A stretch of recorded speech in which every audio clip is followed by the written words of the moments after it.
Welcome to the Heal, Thrive, Dream podcast, where trauma survivors become healthy thrivers. Each month, we'll feature a theme in the trauma recovery and empowerment field. To promote your recovery, healing, and learning how to build dreams, here's your host, Karen Robinson, transformational coach and therapist.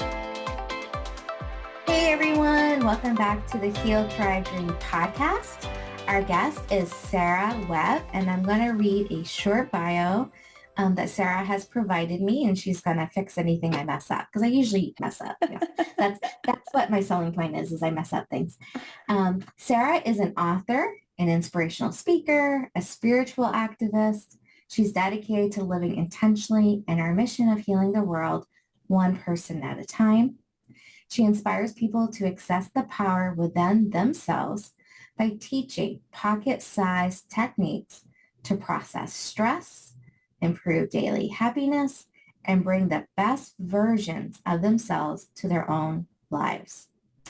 She resides in Florida with her spouse, brilliant children, and too many four-leg fur babies to mention. Yeah, so thank you so much for being here today. Thank you. I really appreciate your time and your effort to be here. So I am going to just, I never really start with like social graces, like, oh, how are you? Because we do all that before we get on the podcast. I probably should say that to the guests. We did our little niceties and introductions beforehand. So I'm just going to jump in, Sara, because we go about 25 to 30 minutes. What led you to the work that you're doing now? But more specifically, what has happened in your life trauma-wise that created this passion within you to be an inspirational speaker and author? Well, thank you again so much for holding space and for the work that you're doing. I think it's so important to shed light on things that most people want to keep in closets. And I may be a little bit circuitous as I tell my story and answer your questions as to the work that I'm doing and how it led me there. But trauma for me started very early. I grew up in a household that was not physically abusive, but I grew up in a Southern Baptist, very strict household and in Southern Louisiana. And there was sexual abuse that started early from a family member who was close to the family, very early. And I've done a lot of healing work with a transpersonal hypnotherapist in order to access those repressed memories that my subconscious owns. And it really continued to perpetuate itself as I got older. I had some harrowing experiences when I lived overseas. I had a particularly traumatizing event 14 years ago where I was, it'll be 15 years ago at the release of this podcast, I was raped by 8 men. And it was pretty brutal. They beat me up. They pretty much left me for dead outside. By the grace of God or whomever you might want to believe, they did leave me outside of the hotel where I was staying. It was somebody who was a hotel employee. I was on vacation at the time, ironically, in Florida, where I was not living at the time. And it was in the panhandle of Florida. And I just repressed it. I did not go to the police. I made sure that I was not pregnant. And I'm very grateful that I survived it. I did tell my sister, and she encouraged me to go to the police, but I didn't tell anyone else. Instead, I repressed it, shoved it down. I want to say my subconscious did exactly what it should do or what it's designed to do. And I didn't really seek any therapy. Instead, I found a lot of consolation with alcohol. Mm-hmm. And it was did not therapist. Want to deal with it. Yeah. Right. Mm-hmm. Very consistent. The bottle will do exactly what it's supposed to do. It will numb.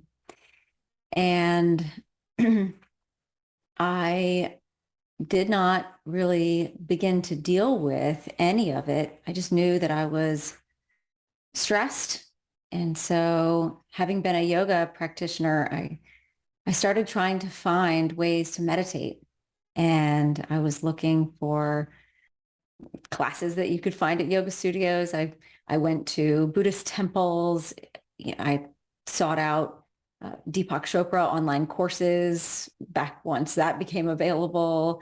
And I just was looking for some way to calm my nervous system. And finally, 6 years ago, I was listening to a podcast and I had been trying all kinds of mindfulness meditation. And on the podcast, they had a mindfulness expert and a TM, or a transcendental meditation expert. Mm-hmm.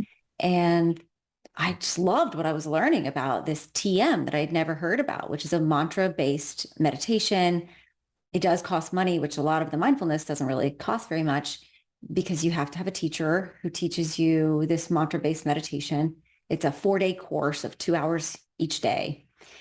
And I was like, okay, well, I'm going to try this out. And I got on tm.org and found a teacher in my area and quickly signed up for a free introductory class and then signed up for the course in very short order. At the time, I was pregnant with my now biological daughter. And that was the first time that I was sober from alcohol, was when I became pregnant. And that was the first time I realized that I had a problem with alcohol, because I noticed that I was teaching for a college. I was being a recruiter. And around 4 or 5 p.m., I would have an automatic thought that it was time to have my glass of wine. Mm-hmm. And then, of course, I would say, oh, gosh, no, I have a baby inside of me. I've been trying to get pregnant for years, which I had given up completely, trying to get pregnant. Of course, I'm not going to have any alcohol. But it made me aware that I was having this automatic thought. And then when I started meditating regularly, that space of awareness that meditation creates just made me even more aware, especially after I gave birth and started drinking again, because I was dealing with postpartum depression. I was repressing the fact that I'm gay. I was living in a household that I just wasn't happy with myself or my marriage. And I was continuing to cope with alcohol. And it really made me, that what meditation does for everyone is it allows us to have that space between stimulus and response. It allows us to do what we call in yoga and what we call in meditation, to be the witness, to be watching the movie screen, which you can still have emotions, mm-hmm. instead of in the movie, and realize that, okay, this is happening to me, but it is not me. So it's just this beautiful cascade of events. I had experienced all this trauma, become addicted to alcohol, started meditating, beautiful cascade begin to of change events. my relation. I mean, it's over a decade and a half, right? Mm-hmm. And began to change my relationship with alcohol. And that allowed me to realize again, because I had been gay. I tried to call myself bisexual when I was in college and thereafter, but I only dated women. But I was just so afraid that my parents would not accept me for who I am. And they still don't accept me for who I am. They refuse to come to my wedding, to my wife. They have met her begrudgingly, but they still just believe that it's a choice and that you can pray the gay away. And so, as I got sober, which it took me about 1.5 years to actually get sober, I realized I don't have to drink anymore to have sex with men. I was using that as the coping mechanism in order to become intimate with my partner, whoever it might have been, as I was trying to get married and have a baby the right way. Mm-hmm. And so now I'm free. I am out of the closet. I'm off the bottle. I have forgiven through deep hypnotic, meditative, and with that transpersonal hypnotherapist. I've gone into that space. I've relived that event. And I've seen every single one of their faces, and I've forgiven all of them. And I don't have to live with that heaviness anymore, because it's like you've heard before, I'm sure, anger is like drinking poison and expecting the other person to die. Me being angry about those events, those people who traumatized me, isn't going to make them suffer. It only makes me suffer. So all I can do is move forward and be grateful that I've had this opportunity to heal, because healing requires injury. And when we do hard things, it makes us stronger. So Yes. Mm-hmm. I know that was pretty circuitous, but I hope I No. adequately answered your question. You did. I'm just so sorry that those things happened. And I'm grateful that you have been working on your healing journey, which sounds like a lot of meditative work and hypnotic work. What else did you use in your healing journey?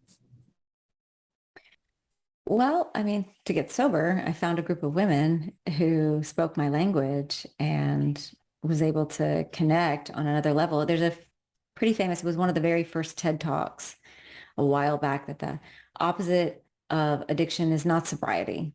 The opposite of addiction is connection, and feeling like we're connected to people. And it was when I found a group of people, women in particular, but the first meeting where I found people who were in my Toastmasters group or were in other social groups. I was like, wow, you're sober? I didn't know. And just having that connection and feeling like, okay, those are upstanding people who I respect, and I can do this too.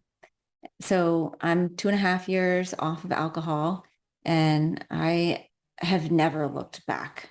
I mean, I experienced such a spiritual awakening as a result of my sobriety. I am so grateful that I don't have to numb myself. And I don't think that alcohol is necessarily bad. I think that a lot of people are normal and they're able to use it normally and put it down. But sometimes when we have traumatic things happen to us, it just seems like it's a beautiful, and what's so interesting about alcohol, and I won't go too much into this, because it is sobriety that really opened up these doors, but it's meditation that allowed me to make space to get sober. We so readily accept as a culture, oh, I'm celebrating something, I'm going to have a drink. Ugh, I've had a hard day. I'm going to have a drink. I'm stressed. I'm going to have a drink. We so readily accept that this is going to alter our perception, that it's going to alter our mood. But what we deny is that it may permanently alter our perception, permanently alter our ability to feel. That's powerful. And so when we begin to, and the first time I experienced that was when I was pregnant, when we begin to eliminate alcohol, we have to feel things. We have to feel them fully. We have to be present for them. And alcohol's, people are addicted to shopping and gambling and ice cream, the television and ice cream and any screen, the social media. It's a dissociation, distraction, double whammy. And so it doesn't matter what it is. I mean, mine happened to be, talk about addiction to sugar. I mean, alcohol is a double addiction because alcohol is addictive by itself. And then afterwards, I had to get rid of the sugar addiction because they really promote in some of these rooms of, I got sober in AA, they say, eat sugar, eat candy, have your desserts, give your body that fix that it was getting with hundreds of calories of alcohol every single night. So in answer to your question, it really is meditation that I've used in order to heal myself. I do a lot of independent reading on quantum physics, quantum mechanics, neuroscience. I'm asking you that, so thank you. Yeah, absolutely. I'm a big bibliotherapist. Awesome. Yeah. Gosh, I got my pen and paper ready for your book recommendations. Well, most of the work that I did around quantum physics and quantum theory was in college. I just was really interested in string theory and things like that. I read, I'll have to go look in my library of you can always email me, but absolutely. I always love to hear though, like what inspirational books you've read recently that you recommend. Oh, other than you're on, I want you to talk about your book too. Oh, absolutely. Yeah. Yeah. I'm a big bibliophile for sure. And I used books to try to get sober too. I tried to read myself sober and it just didn't work. I had to find people who I related with. Community. Yeah. Exactly. But as far as the information that I do a lot of Dr. Joe Dispenza. Mm-hmm. He makes neuroscience really palatable for the masses. And even the books I read about quantum physics and quantum theory, they are for the layperson. I mean, I am not a scientist. So anything that's written for the layperson, there's his last name's Green. I read his entire book, another one by a famous physicist. In any case, when you look at brain waves, we have 5 brainwave states, and the highest is gamma, and that's like heavy problem solving, puzzling. We can't stay in gamma for very long. And then you've got beta. All your waking time is in beta. That's a slower frequency than gamma, which is very high frequency brainwaves. And in beta, this is all of our waking time except for theta sometimes. So we wake up, we're moving around, we're talking to people. Depending on whether we're just listening, that's low beta. If somebody were to say, okay, you're going to have a test on this podcast, you might move into like medium beta. And no test. Relax. And then for high stress, that high stress level is high beta. And that's when the cortisol floods our bodies, all those toxic chemicals. Then below beta, you've got alpha. And alpha brainwaves are first stages of sleep where you're easily rousable. And this is most meditation is in alpha brainwaves. It's much slower. It's much more likely that your brainwaves are going to be coherent. And then underneath that is theta. And theta is where deep healing, deep hypnosis, it's very, very slow. We go into theta during our waking hours when we are doing something that requires the subconscious to take over. So like washing dishes, taking a shower, driving, all these things that we know how to do. That's why you might notice that during those times you have like great ideas bubble up, or you might think of something because you're actually accessing the subconscious mind during those times. And then delta is deep sleep. And you might ask about REM sleep. That's when you switch back up into beta, but you've got paralysis. So you go through those stages of sleep. So when we meditate, we're able to be awake sitting up, which I highly recommend, not laying down, especially not laying down in a place where you sleep because you'll fall asleep. But if you can sit up and get into these lower brainwave states, we can actually access the subconscious. Okay, why? I'm a questioner. Here's some facts that you won't find anywhere except for my Instagram. And this is referenced in my book as well. All around us, there's billions of bits of data with a B. The human brain processes around 11 million bits per second, but we're only conscious of between 40 and 50 of those 11 million bits per second. So on average, we're conscious of 45 bits out of the 11 million bits per second that's coming into our brains and our bodies. I did the math. That means that we are conscious of 0.04% of everything you said you were not available a scientist. To us. I'm Sarah, not, but I love it. I'm not a scientist, but I love information. So 0.04% is what we're aware of. 99.96% of everything that's coming into our brains and our bodies is being processed by our subconscious. Mm-hmm. This is why we get gut feelings and the hair stand up on the back of our necks, because we know, but it's not conscious. Absolutely. Mm-hmm. I'll give you one more fact and then I'm going to put them together. We have 11 million sensory receptors in our bodies. 10 million out of 11 million receptors have to do with our sight. Even though we have 5 senses, most of them have to do with our sight. So if you want to access the 99.96% of information that's already inside of your body, shut off 10 million of the 11 million sensory receptors and go inside. That's why meditation works. That's how I healed myself. I healed myself because I went inside and I was able to access. I mean, meditation is such a beautiful space where you can sit down with a question or not. And sometimes answers come. And sometimes it might not be the answer, but it might be a breadcrumb. Mm-hmm. It might be a person to contact. You know, that's how I did it. Yeah. Okay. I remember my friend talking about how he healed himself from this trauma. I'm going to reach out to him and see who it was that he worked with, because I know that they're local, or maybe I can meet with somebody on Zoom. You know, like it's a breadcrumb. It allows us to access the things that we already have inside of ourselves. And when we go through hypnosis, that's working with a practitioner to put you, I mean, meditation is self-hypnosis. Mm-hmm. Yeah. Period. It's just a fancy term for it. Mm-hmm. Yeah. So sorry if I took up way too much of the few minutes that we have, Well, but I just want to I tell the love it. people listening, maybe because the YouTubers will be able to see, but she was saying all this from her memory, like the numbers that she was throwing out people. So I call nerd alert. Oh yeah, I'm a major nerd and I'm proud of it. If you got something weird to say, come sit next to me. I mean, really, I love it. So tell us about your book, and is what you shared with us in your book. Did Oh you go yes. deep dive into that? Well, it's an art piece. It's a collection of original poetry, 55 poems that I wrote rather quickly, actually. I compiled some things that I've been writing for years and expounded upon them.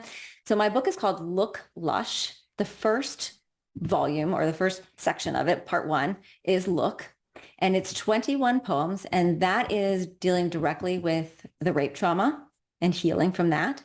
Mm-hmm. The second part is 34 poems. It's entitled Lush, which is a double entendre because something that's lush is very beautiful and prolific. And also it's slang for somebody that drinks too much.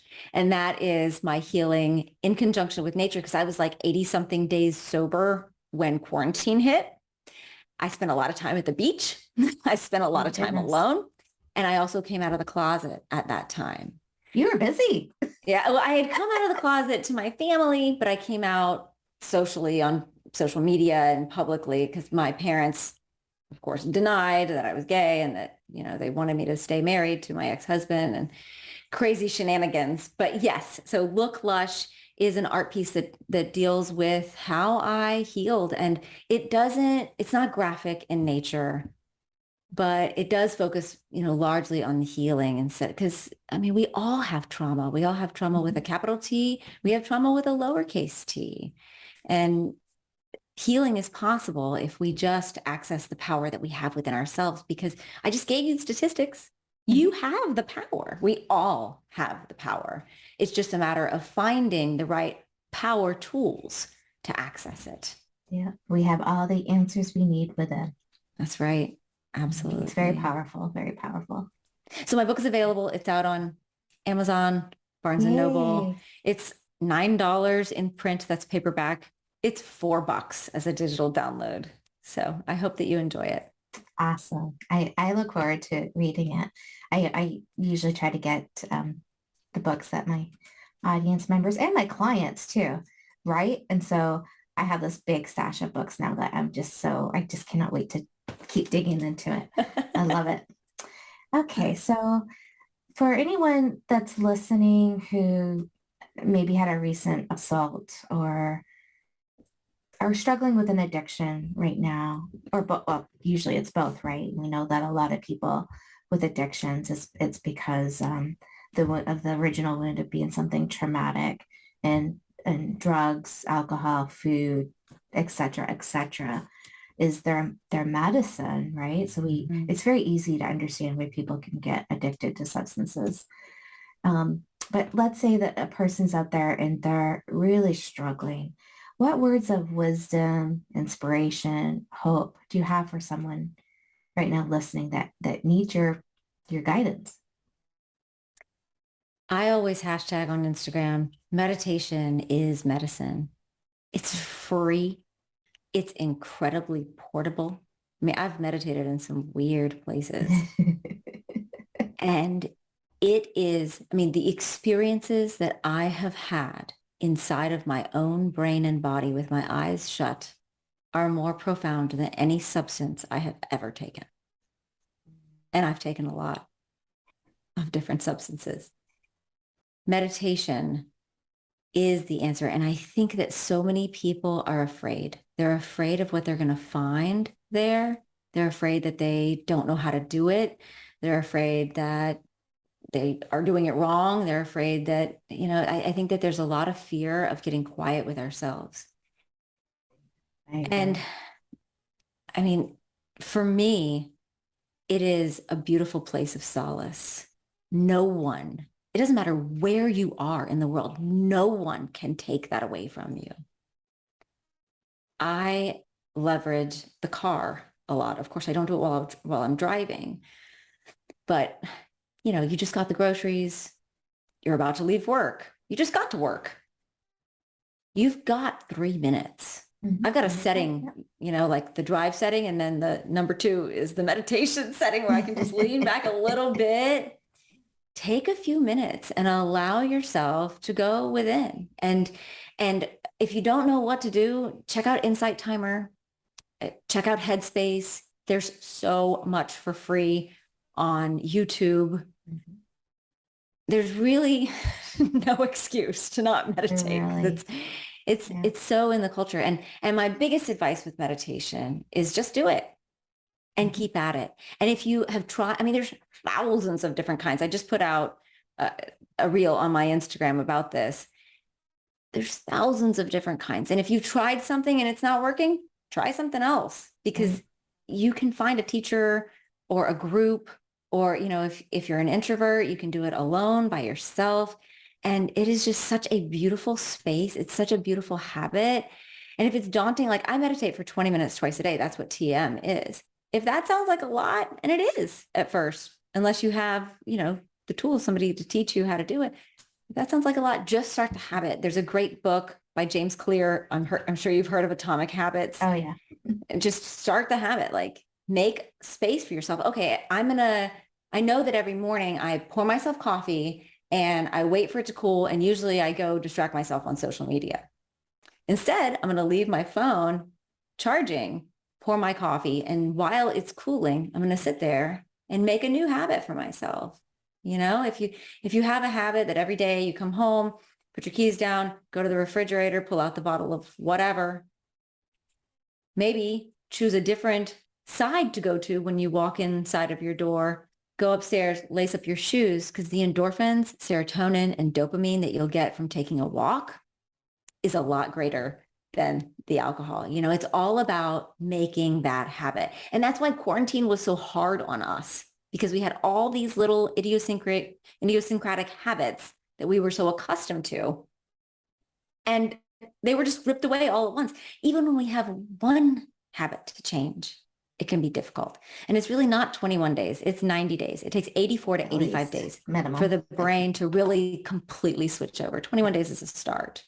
Well, it's based on research that was proven to be debunked at this point.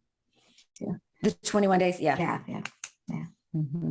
Mm-hmm. Well, and the thing about meditation too, that I'd like to point out, like I do a lot of work with people that have high anxiety, and we teach a lot of different relaxation, coping skills. And I always say that meditation is the crumb of the crop. If you can master meditation, and no one ever really masters it, that might be the wrong word, but if you dedicate time and commitment to it, it takes care of your anxiety, because your body, your body cannot be relaxed and your mind race and be anxious at the same time.